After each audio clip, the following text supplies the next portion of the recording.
To pitch and putt.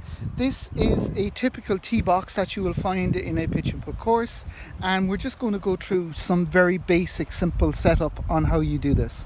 So the first thing that I'd say to you is that we have a ball, and within the ball we also have the ability to use a tee, which we have here as well. Now what my advice to beginners to do is to put the ball into the palm of your hand, put the tee between your fingers, and use the ball as a lever to get the ball into the tee into the hole.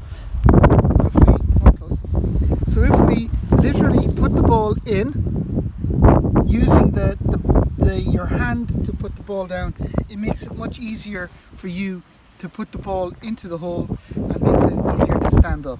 Then when you're addressing the ball, it's at the right height and gives you ability to do that. Thanks very much. Play the hole. Obviously the idea is to get the ball as close to the hole or into the hole as possible.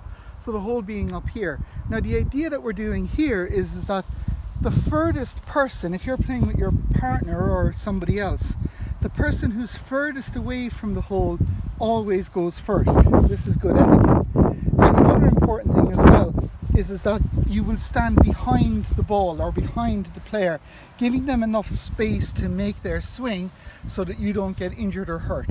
So always behind the ball, maybe a foot or two, and at least a couple of meters away. Obviously social distancing is important, so the further away you are the better, but it gives the person that's there the opportunity then to make the chip shot so that they've got visibility of it, and then you move on to the next person and they take their shot in turn. So you've got two, so the further away the people are, the better. Right. In this situation, I've hit the ball onto the green and you can see it's near enough to the hole, but the ball has made an indentation or a mark on the green. Sometimes you're going to have to put a bit of effort into finding this, but these are very important. These are called plug marks. And if they're not repaired instantly, it does real damage to the green over a long period of time. So the rich carpet of grass that we have is harder to maintain unless they're fixed properly. So what many people do is they use a plug mark repairer like that, or there's more fancy ones available on the market too that you can have. Or worst case scenario, if you don't have one of these, you can use a tee to do it. But the idea is that in the direction that the ball has hit the ground, that you use the plug mark repairer to feed the grass and reconstitute the area around the hole so that it pulls it back towards you if there's a plug mark. And then what you do is, using the back of your hand, if you just tap it down gently so that it matches in the course on the hole.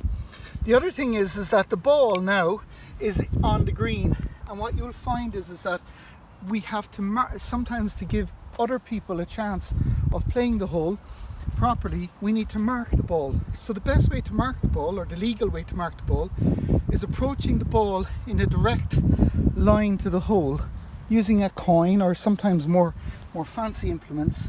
You put the coin down in a direct line to the hole behind the ball. That means then that you can take the ball and it leaves the marker on spot. Now the marker can be there and it gives you an opportunity to play around it, or other people to play towards it as well. And then when you're returning the ball, you put the ball down in the exact same position so that it's in line with the hole and the marker, so that you've got a clear vision of that.